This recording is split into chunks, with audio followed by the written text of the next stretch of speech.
बिस्मिल्लाहिर्रहमानिर्रहीम। मेरी प्यारी दोस्तों, अस्सलामुअलैकुम। जनाब, आज हमारे किचन में बनने जा रहा है चिकन पोटा। चिकन पोटा के लिए अज्जा आपको नज़र आ रहे हैं और पोटा हमने इसके लिए ले लिया है 1 किलो। मिसाला जात आपको दिखाते हैं। ये हमें सुर्ख मिर्च पाउडर का 1 खाने का चम्मच ले लेना है, 1 चाय का चम्मच ज़ीरा, 1 चाय का चम्मच धनिया, 1 चाय का चम्मच नमक, हल्दी आधा चाय का चम्मच जाएगी हमारी, और गरम मसाला पाउडर भी। प्याज हमने 4 अदद मीडियम ले लिए हैं और इनको आपने बारीक बारीक काट लेना है।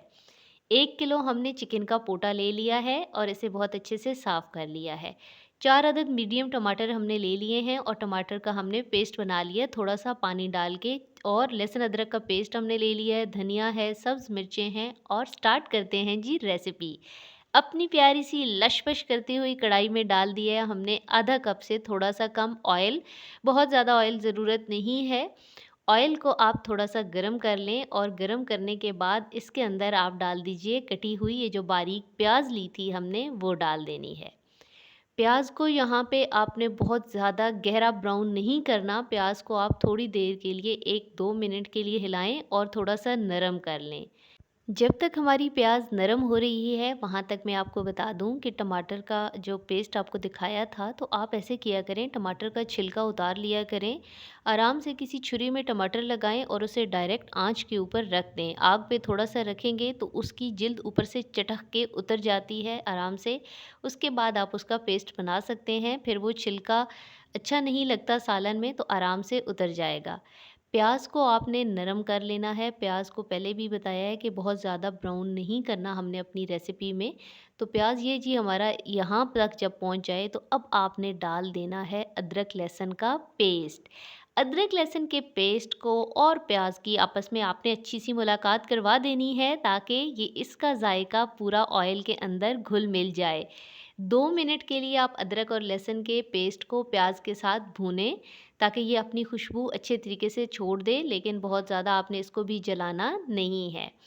मिसाला हमने इसीलिए गहरे रंग का नहीं रखना, क्योंकि पोटों का अपना रंग भी गहरा होता है, तो वो आखिर में आपका सालन बिल्कुल जो है वो काफ़ी ज़्यादा काला स्याह बन जाता है। तो इसलिए अगर आप काला स्याह सालन देखकर डरना नहीं चाहते हैं और आप गोल्डन कलर का सालन देखना चाहते हैं, तो आपने फिर प्याज को बहुत ओवर ब्राउन नहीं करना, लेकिन इतना करना है कि प्याज अच्छे से नरम हो जाए।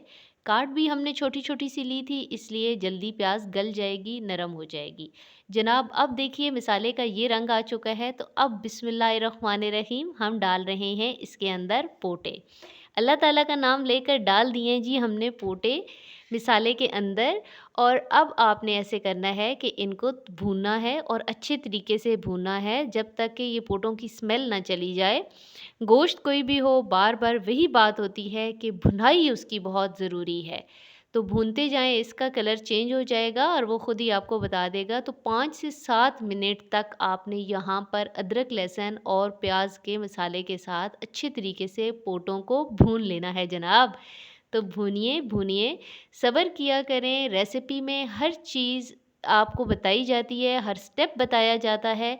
आप यकीन करें, जैसे मैथ्स के क्वेश्चन में आप एक स्टेप भी छोड़ देंगे ना, तो पूरा क्वेश्चन रॉन्ग हो जाता है। बिल्कुल ऐसे ही अगर यहाँ पे एक स्टेप भी आपने छोड़ दिया, तो पूरी रेसिपी का बेड़ा गर्क भी हो सकता है।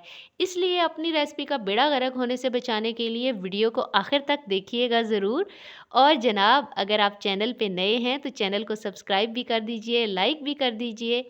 अब देखें, अब डालने लगे हैं यहाँ पे हम टोमेटो पेस्ट, जो हमने 4 मीडियम साइज़ के टमाटर का छिलका उतार के बना लिया था।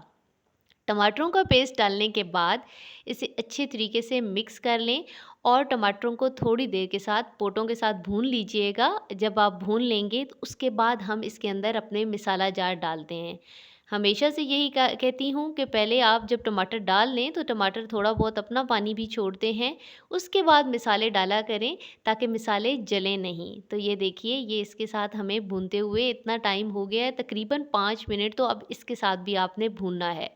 पोटे ज़रा सख्त जान होते हैं जी, तो इसलिए पोटों को नरम करने के लिए पोटों की हर हर जगह पे भुनाई करना ज़रूरी है। हर जगह पे जैसे धुलाई करना ज़रूरी होती है ना, तो इनकी भुनाई करना ज़रूरी है, ताकि ये गलें बहुत अच्छे तरीके से।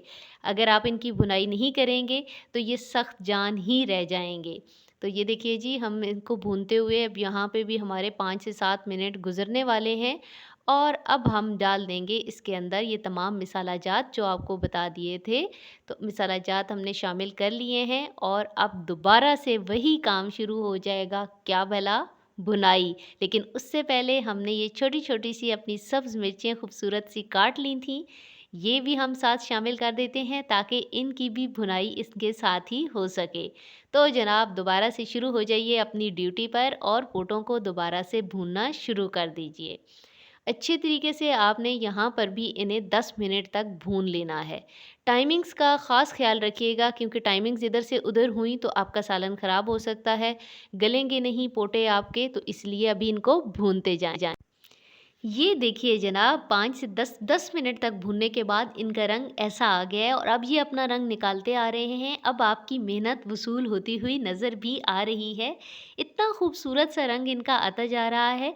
अभी किधर, अभी तो इनको ज़रा ज़माने की भट्टी में और झोंकिए तो इनका रंग और खूबसूरत से निखर आएगा, खूबसूरती आपको दिखाई देती जा रही है। ये देखिए माशाल्लाह भूनते जाइए और ताकि आपका सालन अब जब आप इतना भून लें 10 मिनट तो अब आपने खुले दिल के साथ इसमें पानी डाल दें। 2 ढाई गिलास आप पानी के डाल दीजिए और पानी के गिलास डालने के बाद आप इसे अच्छे तरीके से मिक्स कीजिए। जब आप इसे मिक्स कर लेंगे तो उसके बाद बारी आ जाएगी इसको ढकने की। आप जब इसे ढक के भी रखेंगे ना तो ढक के रखने के 20 से 25 मिनट तक आपने इसे पकाते रहना होगा। ये देखें, ये अभी इसका शोरबा भी इतना प्यारा लग रहा है। ये देखिए जी, अब इसको उबाल आना शुरू हो गया है। अब आप ऐसे करें कि इसको ढक दीजिए। ये गया जी ढक्कन इसके ऊपर। जी, इसे दम पे लगाए हुए आँच बहुत आहिस्ता कर दी थी हमने और 25 मिनट तक तकरीबन गुज़र गए हैं और ये देखिए जी कितना खूबसूरत रंग आ गया है, कितनी प्यारी कंसिस्टेंसी आ गई है। थोड़ा-सा हिलाएँ और जो थोड़ा-सा पानी इसके अंदर रह गया है, उसको 5-1 मिनट के लिए और भून दें, बस आपकी मेहनत वसूल होने वाली है। पोटे ज़रा सख्त जान थे इसलिए ये थोड़ा टाइम भी ज़्यादा लेते हैं, तो उसके लिए आपको भी सब्र से काम लेना होगा।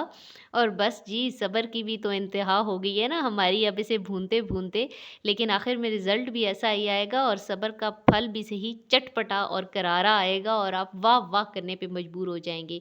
कुछ लोग ऐसे होते हैं जिन्हें पोटे पसंद नहीं होते क्योंकि उन्होंने कभी बनाए नहीं होते, खाए नहीं होते, तो वो देखते ही उन्होंने कहा होगा कि ये बनने वाला है। लेकिन अब देखिए वाह, वाह! माशाल्लाह, सुबहान अल्लाह कितना प्यारा रंग है। अब सब्र नहीं हो रहा, अब हम इसे डिश आउट करने लगे हैं। अपनी प्यारी सी डिश में इसे निकाल रहे हैं हम।